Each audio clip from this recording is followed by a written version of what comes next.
お嬢様。 Hello, my lords and ladies, Joe here. Today I will be reviewing One Piece Chapter 1058, New Emperor. With Wano behind us, we can only hope for blue skies ahead. Let's see if One Piece starts this new chapter on the right foot, or if they step in some shit. Let's get into it. Nothing to really say about the cover page. Caesar wants to go with Germa. Yeah, I figured everyone knew that. But the fact that Oda is dragging this out makes me wonder if there will be a twist. Like Germa turning on Caesar, even though it would make no sense. But One Piece hasn't been making a lot of sense lately, so who knows? We are going back to things as usual as Nami pulls the tried and true gag of being able to beat up Luffy for his shenanigans. Like, I know this is a staple in terms of One Piece gags, but with Wano fresh in my memory, I can't help but point out that Nami has officially done more damage to Luffy than Kaido did in their last fight. Let that sink in as I twist the knife into any Kaido fans that are still out there. Jinbei is showing some growing pains in joining the crew. To be honest, I used to be against Jinbei joining the crew. I thought that he'd throw off several dynamics, which, by the way, he has. But after Oda showed us how bad a new crew addition could have been with Yamato, Jinbei doesn't seem so bad anymore. And we get to the new bounties. You know, several of these bounties just show how inept the world government is. Like, I know Chopper isn't going to go up that much, that's the joke. But I mean, these errors are really starting to add up. Like, let's go back to the fact that they wanted Luffy's D gone from his wanted poster, which would be absolutely idiotic, because not only has Luffy had several wanted posters of his name with a D already printed, but if it was the case that when you get to Emperor level, they want your D gone, then why does Marshal D. Teach still have his D? Did they fuck that up too? And now Frankie's poster is the Sunny Go, so Frankie now has the gag poster. Why? With Sanji, there was an explanation. This makes no sense. Now, I am sure that this will come back in some way, just like Sanji's did, but I didn't even think this is funny. It just seems like the world government is constantly screwing up. And speaking of screwing up, Sanji is now the 4th highest bounty. Now, I am a Sanji stan, and I'm not taking the bait. I know that the Sanji haters out there are mega mad that Sanji is the only character who has gotten decent character progression post-time skip. And Zoro fans can gloat all they want, but you're just hiding the pain of not getting anything in Wano for Zoro. And to all you saying that Jinbei has replaced Sanji in the Monster Trio, come back to me when Jinbei has had a fight that actually matters, instead of taking on a discount Rob Lucci, while Sanji beats Queen, an actual commander in Kaido's crew. I don't want to hear it. And speaking of my boys being put through the ringer, Emperor of the Sea, the bombastic clown Buggy himself, is in a sorry state. I was worried this kind of thing would happen, but this is just the way things are with our dear Captain Buggy. I like how the bigger Buggy gets, the less loyal his original crew is, but those on the outside adore him even more. I think Oda was getting back at us Buggy fans for gloating a bit too much. He's trying to put us back in our places. Like the whole "I'll lick your boots" line was a bit too much, but it won't work, Oda. Buggy for Pirate King all the way. He failed his way to this point, he'll fail his way even farther. But it does sting a little to know that Buggy was actually running his books into the red.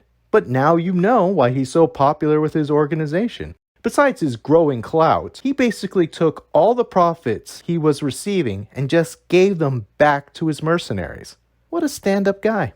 And as if Oda hadn't caused the various One Piece camps to go at each other enough already, he just turns up the heat even more by having announced that yes, Mihawk is stronger than Shanks. Now, to any of us who have been paying attention, we already knew this.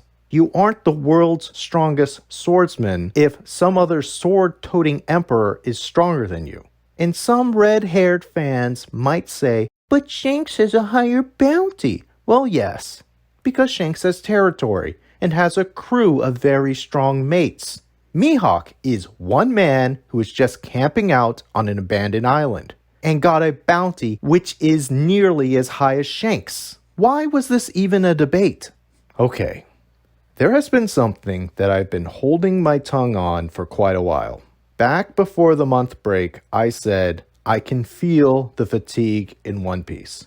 Well, one of those things I meant by that was a noticeable drop in quality concerning the artwork. It could be that now that I've started to do videos on One Piece, my eye is a bit more critical, especially when I've also been looking at One Punch Man, which has amazing artwork. Murata is a goat. But One Piece's art recently seems to be really rushed. I really feel like the older chapters were a lot stronger than this. Am I going crazy? Let me know what you think in the comments below. Anyway, we get to check in on the Revolutionary Army. Everyone but Sabo has made it back. Dragon says he will never forgive Sabo if he killed Cobra. Why? Cobra isn't a revolutionary king. He is in the world government and a descendant of the celestial dragons. He doesn't know Cobra like we know Cobra. Why does he care so much if Sabo killed him? An event which has dramatically helped his cause by inciting even more rebellions. It has been a definite net gain. I would understand if it hurt your cause, but if you want to have a revolution that doesn't involve the deaths of those who uphold the system, then you need to get punched harder than Vivi did when she wanted to stop a war without anybody getting hurt. So Kuma is going to relay what happened. But at the same time, Sabo drops a line to the revolutionaries. Okay, two things. First, I thought that Sabo's title of Flame Emperor was just a callback to one of Ace's attacks, but now I realize that it was meant to place him on the same level as the Yonko, another unofficial emperor, like Luffy was, before he ascended to official emperor. And two, the world government knows where the revolutionary forces are. They are tapping communications going there. So, why aren't you using everything you have to go get them? Are you telling me that the Shichibukai, a group mostly known for just doing their own thing, who are also spread throughout the world, deserve more attention than your direct opposition in the Revolutionary Army? Blackbeard has done more damage to the revolution than the freaking world government. It's almost comedic how inept the world government is at this point. They can't seem to do a damn thing right. Or is the reason that they are leaving them alone is because they need leads to Sabo? Jeez, Dragon, talk about disrespect. Well, disrespect definitely seems to be the theme of this chapter. I'll give this chapter a solid 3 out of 5 stars. I would have given it 4 stars, but the subpar artwork really started to annoy me. And maybe I feel a little salty about Sanji's placement, though I'll never admit that. Still, this feels like a solid One Piece chapter. We got to learn about the origins of the Cross Guild, which I wanted, and the new bounty prices are always a plus. Hopefully we get to learn about what happened to the rest of the Shichibukai next week. Make sure to like and sub, and I'll see you in the world of tomorrow.